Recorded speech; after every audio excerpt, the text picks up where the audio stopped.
Hey guys, welcome to Things I've Learned. Today I have my special friend, Keassy, and today she's going to talk to us about her career, what she does, and a little more insight of, how she got to the job where she's at right now. Keassy, you want to start off? Yes, so thank you, Ron, for having me. My name is Keassy, and I'm here to talk a little about my career and also how I got there. So ask away. Yeah. Okay, so first things first, I want to know, what is your job title? What do you do for a living? Yeah. So what I do is that I am a personal banker at a financial institution, Wells Fargo Bank. So that is what I am. I also hold a license in life insurance and annuities, and I just have to get 2 more licenses to be a fully licensed personal banker. But that's what I do. Wow. It sounds very prestigious. I don't know what it means, but how did you end up to where you're at right now? Like, how did you choose to be a personal banker? Is that what you said, right? Personal banker? Yes. How'd you end up becoming a personal banker? Well, there's a little bit of a backstory. I did not initially think about being a personal banker. So what happened was that I was initially working at an insurance company. So I was a licensed insurance agent at that time, and I was doing that for about, I think, maybe 2 years. So being an insurance agent, I was selling policies, car insurance. And then what we would do is that we had to prepare the night drop and then take it to the bank. So it just so happened that the bank that we worked with was Wells Fargo Bank. And it was right opposite of the insurance company. So I would go there on a daily basis and do the night drop. But from time to time, we would need change orders. So I would go inside the branch to get our change order. And I happened to also meet the branch manager. So I remember meeting him and just talking to him. And then as the time passed, we kind of like built a relationship. And he just asked me one day that if I thought that if I ever thought of applying to the bank. So I said, well, I never really thought about it. So he said, well, you should, because you have, you're very friendly, you're courteous, and you have customer experience service already. So why don't you try? And then I began to think about it because he told me that, there's a room for career advancement, development, and also pay increase. Oh, So then that's when I decided, okay, well, if there's money talks. opportunity, yeah, for all of these things, especially pay increase and advancement, because being an insurance agent, eh, it didn't really take me anywhere else. Well, with that company, because I know with other companies you can probably grow a little bit more, so you can become a broker or something like that. But I gave it a shot and I applied to Wells Fargo Bank. And then, so from when you applied to Wells Fargo Bank, did you have to like start from the bottom, or was it already like kind of like a medium position? Since he did offer you, they tell Yeah. you like, hey, apply for this certain position. So he said I would be good as a customer service representative because I already had years of customer experience. So usually people start off with being a teller, but when I applied as a customer service representative, well, sales representative, which is, they call it for short CSSR, and that's being a banker plus a teller at the same time. So you have dual role, and you jump to the teller line when you're needed, or you come back and you have your desk, and you're also a banker. That is the starting position of a banker. Because after that, then there's personal banker number 1, personal banker number 2, licensed banker, and ultimately you can become a manager. So I started not from being just a teller. I applied as the first position of a banker. And then Yeah. that's when you moved and leveraged your way up higher and higher, right? Yes, it all depends on your performance, also your ability to build relationships and sell. You also have to sell because it's a business. So as the years go by and there's opportunity for advancement, you apply for the next level of banker if you wanted to.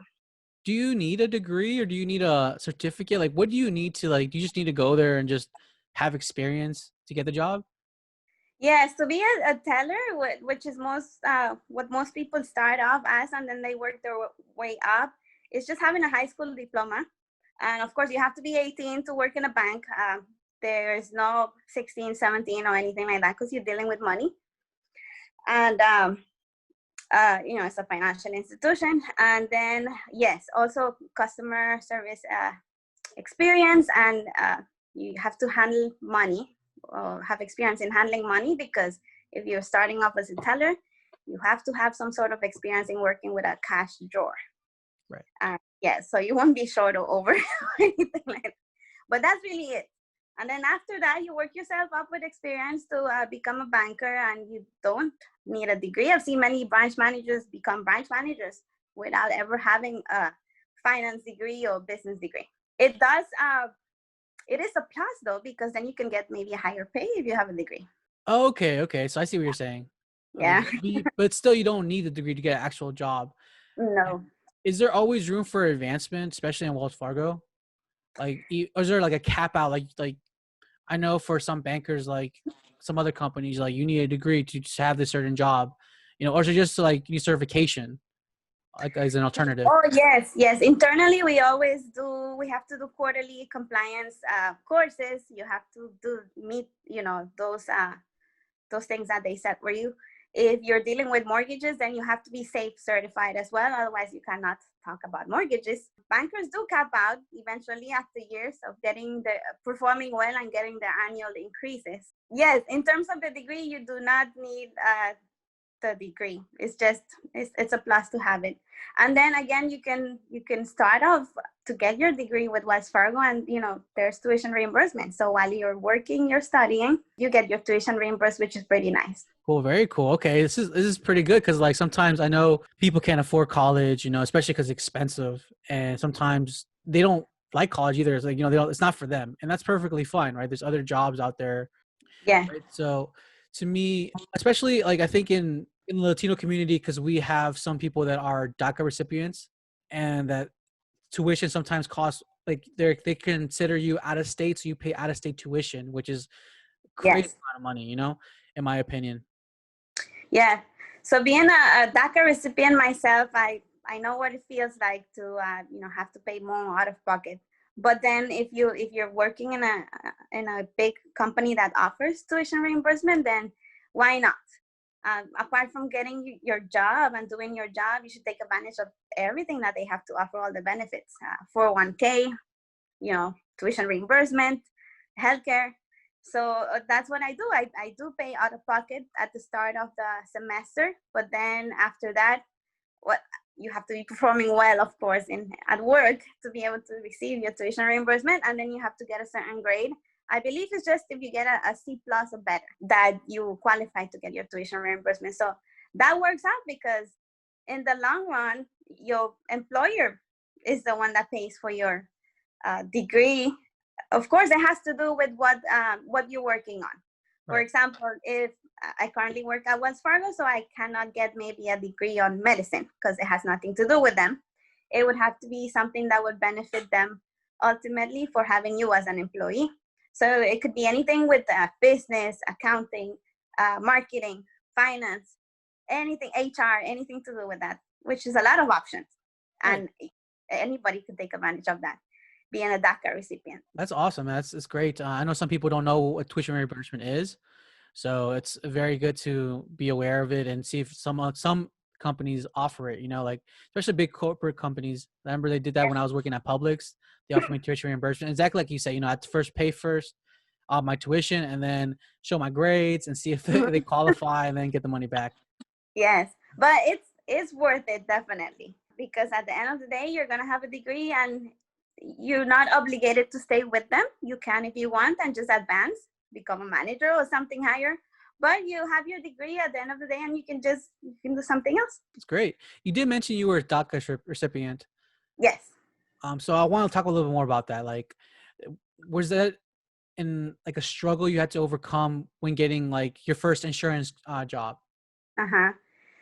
Well, let's see. So in 2012, when Obama, passed the DACA law, deferred action for childhood arrivals. I took advantage and I applied for it. I believe I was like in the first set of students who applied for that, and I did it myself. I know many people, went and they got lawyers to do that. So I was always good at English, so I said, hey, if I can read an application and understand it, I can just apply for myself. So I gathered everything that I needed with the help of my mom, all the records, student records and all that I needed, and I applied. And from there, I wasn't satisfied with just having a regular job. I wanted something that I can learn and advance. So I honestly don't remember how I came across the insurance job. I think maybe Indeed or something like that. Oh, straight up just apply. Okay. Yeah, I think it was just online that I saw, and I read the requirements, and previously to that, I already had more customer service experience because I always worked as a kid all the way till I was like 21 with my parents and their travel agency. So I had experience. And then I also owned my own business for 2.5 years. So I think that showed through my resume that I could do that job. And I would just have to do, of course, a training for becoming a licensed insurance agent in Georgia. So I did have to do a 3-month training in a class setting with students and instructors when I applied for that company. And from there, we took an exam, a state exam, and Wow. we had to get 70 or higher to pass it to be able to be licensed. So struggles would be, well, you just have to be diligent and study hard, because you do have to, pass an exam to do that. But yeah, I didn't just want it to be satisfied. I wanted to grow, to learn other things. And then when I got the opportunity to work at the bank, that was something else that was new. I was never in the banking industry, but I said, hey, I can learn something new. So I just went for it. That's great. You took the chance and just did Yeah. it. What you said, I want to go back to a little bit more. Like, so you got your DACA, I guess, I don't know what you call it. You The get deferred action. deferred action. But do you get like something like a card or I Yeah. don't So, know. okay. So what you get when you have DACA is a work permit. So it's a card that authorizes you to work in the U.S. legally for 2 years, and you have to keep renewing that every 2 years. You also get your opportunity to apply for a Social Security number to be able to work, but that Social Security says for authorization only. And then, of course, you also, after you get those 2 things, you go and apply for your driver's license to be able to drive legally. And so everything except the Social Security, it lasts for 2 years. So you have to keep renewing those 2 things. When the work permit expires, your driver's license is going to expire as well. So you have to, renew both things every 2 years. It's a pain. Okay, it's a little. And you have to start off renewing maybe like 3 months ahead of time Right. to avoid it expiring on you, because then your work would not be able to employ you anymore. Right, such a big company too. Like, I think they're on it more than like a smaller company. Yeah, we start getting notices, both managers and myself, that I have to renew my work permit 180 days before it expires. Wow. So they are on it, and they would know. And if it does expire, they only could wait for you, I believe, 30 days. Otherwise, they have to let you go. Dang. So it is tough. You have to be on top of things. Again, very diligent.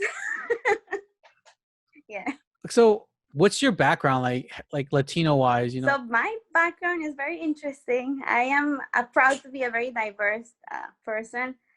So I was born in Venezuela, and I grew up till I was about 9 years, or let me think, 9 or 10 years approximately.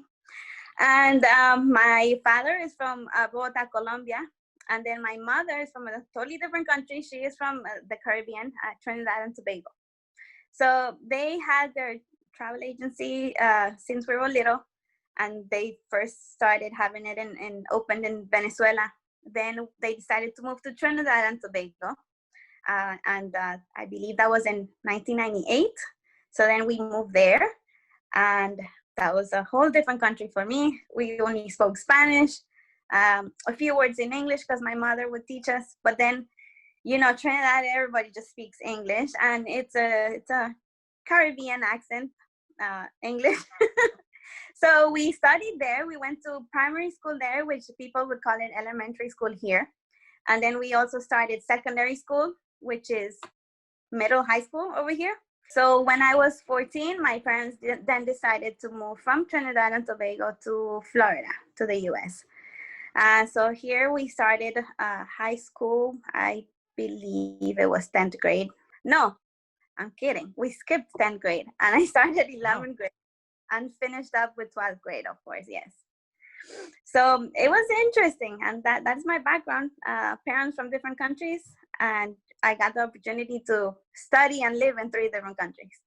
Yeah, it's really unique. I mean, that's a very unique background. And how come, I don't know if you know this, but like, why did you guys move from Trinidad to United States? Like, was it like the economy stuff or like money situation, or you saw a better opportunity in the United States?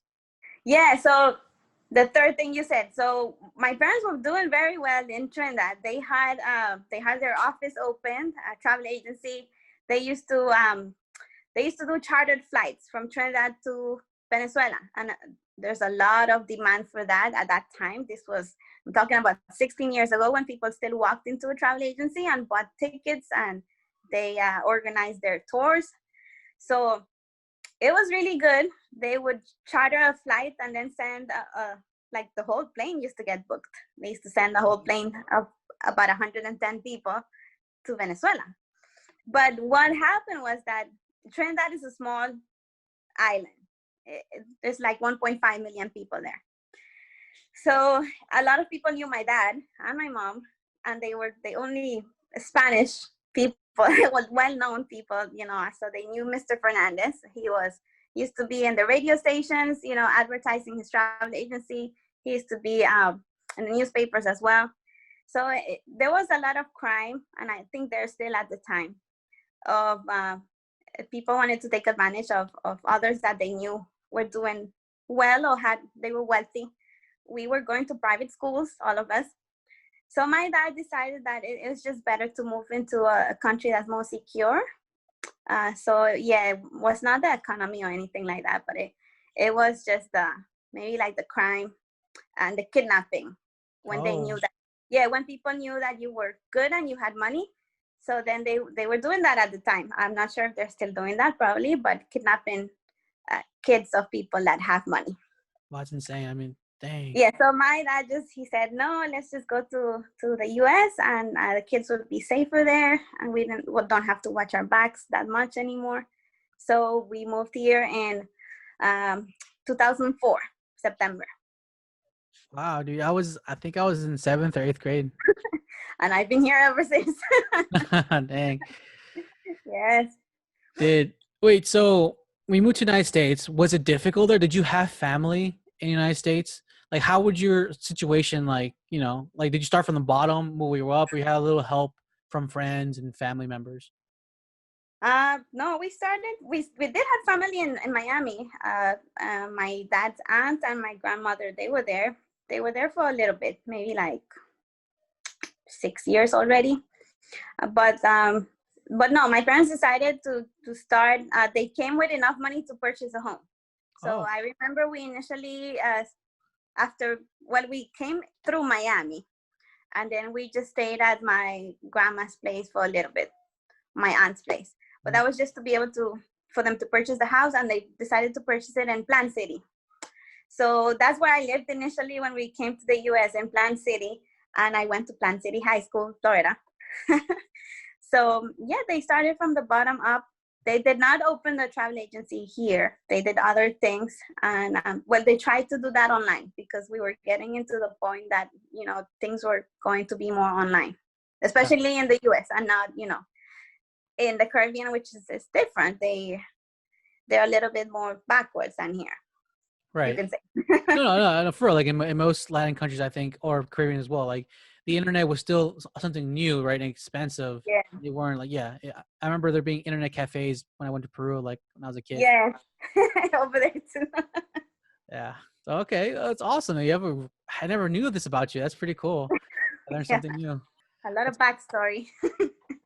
Wait, are you the oldest out of your family? Nope. My sister is 1 year older than me, so she's 31 and I'm 30. And then I have a brother. He lives in Nevada. He is 20, let me think, 26. And my youngest sister is 14. Oh wow, it's She is huge. the only, yeah, she's the only one who is American born. She's born here.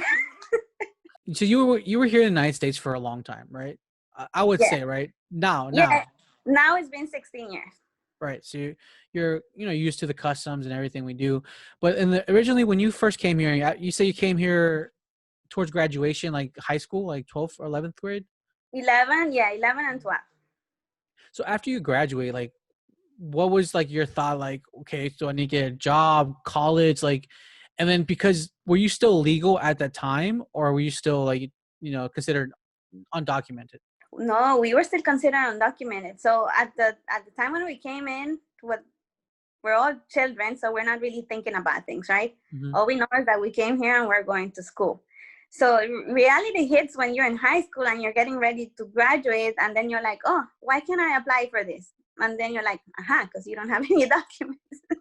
So then we got to learn, of course, getting informed, talking to my parents that we came with a visa, a tourist visa.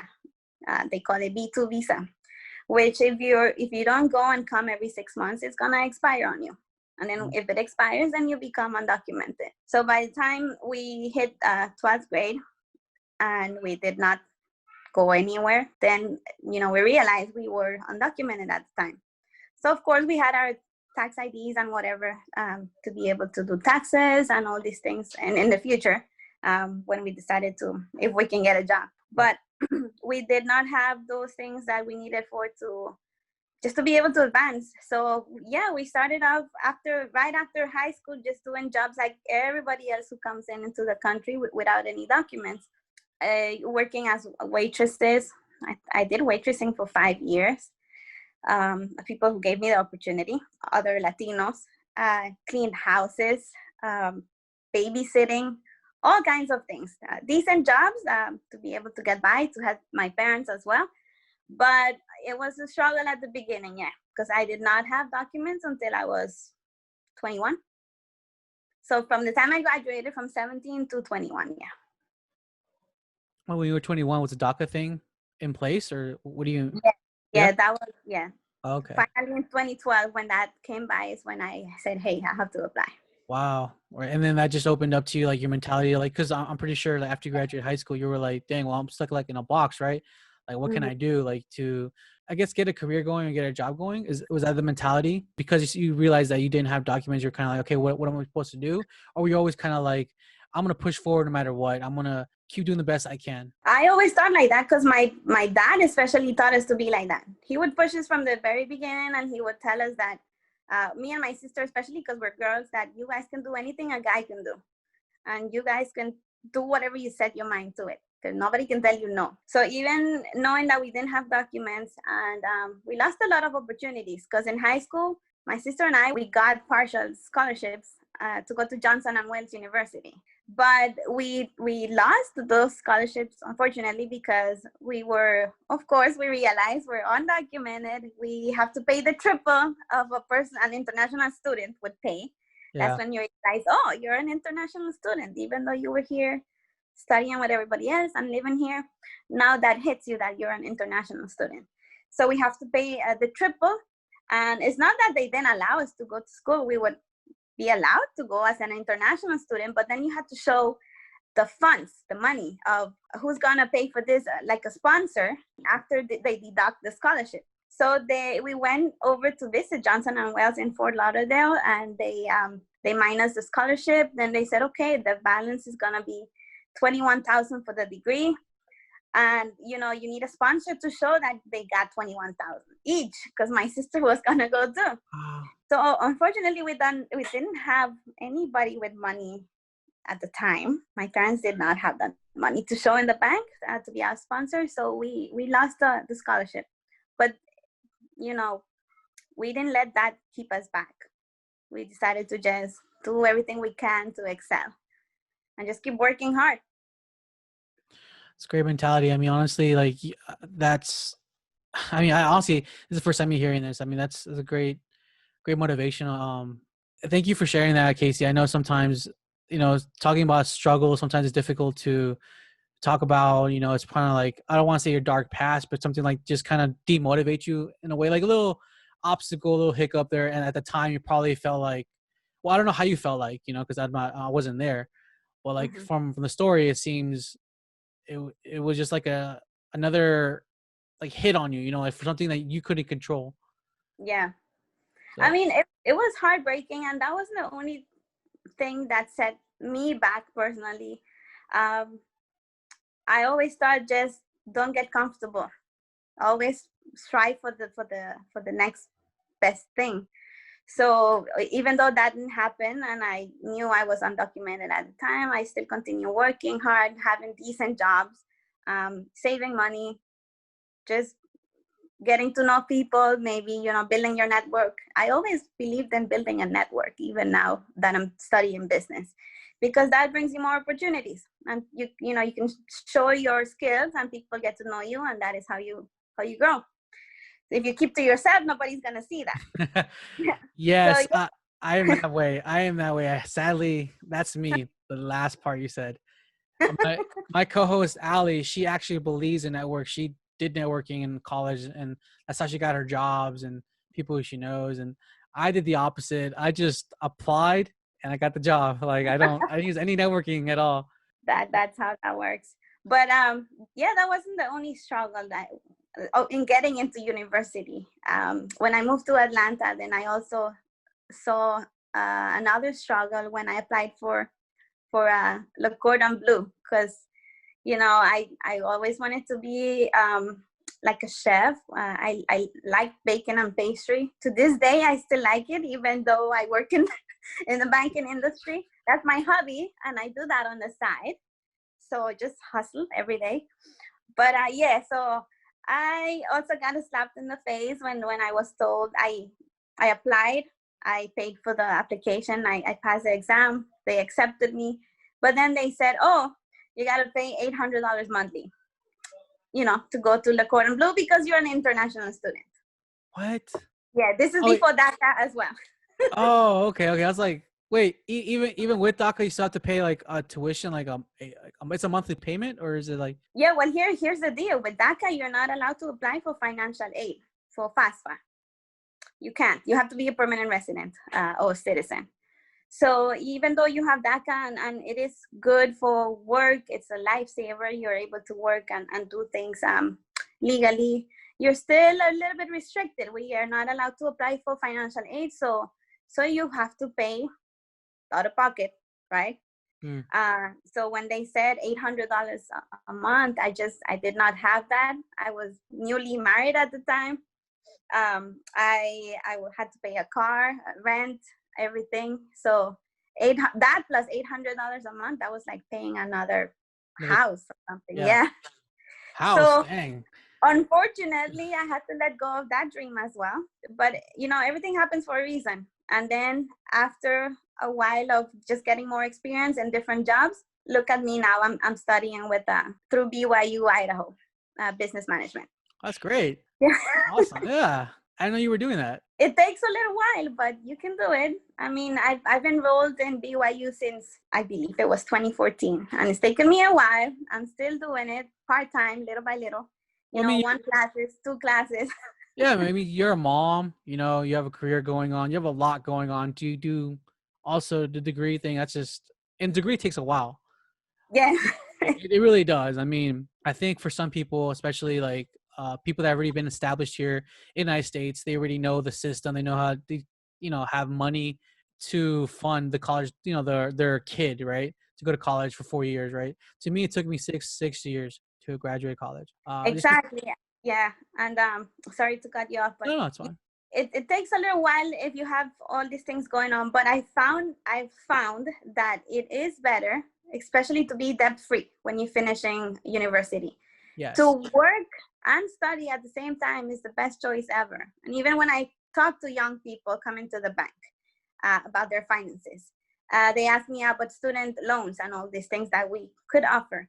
But it's really the best when they're working and at the same time they're gaining experience in the industry that they're in, but they're also studying. So by the time they graduate and have a degree, it's because they already have experience as well.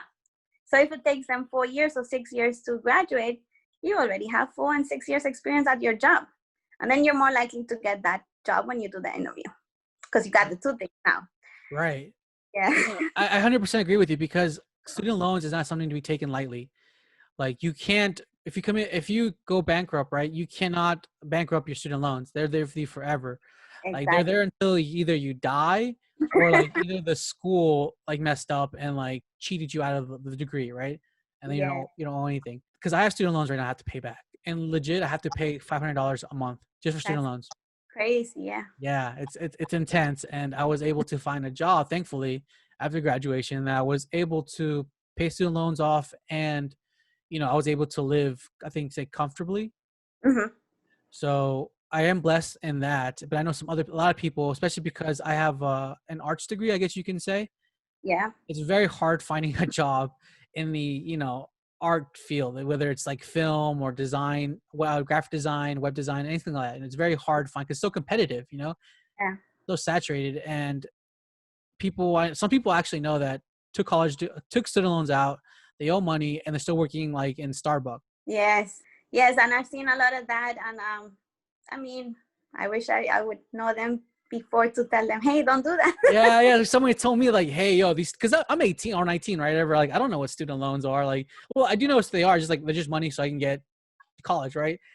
I didn't really know the significance of like interest rates. And like, I think you and Giovanni actually showed me my credit score the first time. I didn't know what the heck that was. Like, yeah, you could check your credit score on I remember that I was Got in that. your apartment. I was in your apartment, and you guys told me to sign up for Credit Karma. Yes. And it's like, what is this? How do I do this? Like all this different. I was like, what? It's a credit score. So And that is another thing that I like about my job, is just helping people out, just helping them succeed financially. There is a lot of things that people do not know, especially, well, no, you can say young and older people. They just don't know because they're not educated about their finances in high school. And I always think that there should be some sort of class about that, because you take economics, but they don't teach you about banking, the banking world, and about credit. And that is something that they should know about. So it is good to help out my customers. I think that's the part of what I like best about my work. helping others, And educating, yeah, educating, yeah, educating them. that's awesome. I mean, yeah, I wish they had a course in high school where it teach you about managing your money, how to get a house, a home loan, a car Yes, loan, credit budgeting, card, stuff like that. yeah, Something. retirement, all those things. Yep. Yep. Like, what's 401k? Like, Right. like I had to learn that in my first job. I'm like, what is this? Like, a health insurance. Like, what's the best plan for you? It's all this stuff, life stuff. When you finally get a job, you're like, well, dang, high school didn't prepare for me. College didn't prepare for me for this. Like, what's Yeah. going on? So my last question for you is, do you think this could be your like forever career, or like what's the longevity of you becoming, in the finance world? That's a good question, because I've thought about it a lot, and just there's all different ways I can go. Sometimes I think about pursuing you will have to continue pursuing the licensing to be fully licensed. But then after that, I can definitely be a financial advisor if I wanted to. Believe they just need one more license apart from the 3. Or I can move on to be manager if I wanted to, if I continue performing well. But there's just so much I can do, and I think I would not stay in the bank more than 10 years. Okay. There's other things I want to do. I'm in the process of publishing a book, so that is my goal, that we're gonna publish. And then another thing is that we're going to open a nonprofit organization in memory of my daughter who passed away. So just there's a lot of things that I want to contribute to people, to help others, that I don't think I would stay in the bank for a long, long time. I've seen people there 25 years, 37 years, but I want to do other things. It's great. I didn't know about this. It's really great. Yeah, it's awesome. It's always good to think ahead, think forward, more, past your your job and think of goals, like life goals, you know? Yeah. That's great. I mean, do you, so I know this is the last question, but this is the last question. I think most people want to know, like, do you think you're fairly compensated for what you do? I don't think we are being in Central Florida. We should really be getting more, and I'm not sure if they're gonna fix that in the years to come. But there's a lot of things involved in working in a financial institution. Apart from building relationships, we have to mitigate risk every day. We wear a lot of hats, really. A lot of people don't know what we have to do behind the scenes of just apart from taking care of the customers. We have to make sure we complete our compliance tasks that are done behind the scenes. And it could be stressful. So all of that, and then on top of it, you have to make sure you do everything correct. You really cannot make a big mistake in a bank. So yeah, I believe that in other places, maybe bigger cities, bankers are compensated well. And again, maybe it's just because of the cost of living, but we should be getting a little bit more, I think, because we are hourly paid. Is there any advice or words of wisdom you want to give to the listeners out there? I would say, don't give up. There's many opportunities that we have in life, and we don't always get what we want, but then we can lift ourselves up and continue to just do better and grow and develop. So, you know, I did not think that 10 years ago that I would be sitting here, you know, before being undocumented, but sitting here, having a career, being a personal banker, but also about to publish a book, you know, having my family, your house, all these things that you dream about. I did not think that they were possible, but if you continue to if you focus and you're responsible and diligent and you're just eager to learn, that is what would take you to the next level. It's great advice. Thank you for imparting that. Yeah, thank you so much for the interview, Keassy. I think this would be a great help for other people listening out there with probably similar experience. You know, so thank you so much. I appreciate it. Yeah. Okay, so if you guys want to follow Keassy on Instagram, it's Keassy Fernandez 23, and of course I'll put the actual description in the video description. I'll put her tag on. And if you if you guys want to watch more interviews about this, you know, if you want to be in the interview, just shoot me a DM, write me a message, an email. And thank you guys for listening so much. Please subscribe for more content and give us a like, and also share so people would know, you know, like, hey, this person kind of has so much experience to me, so I'd rather see what their life experience is about. Anyway, thank you so much. Thank you. Bye-bye.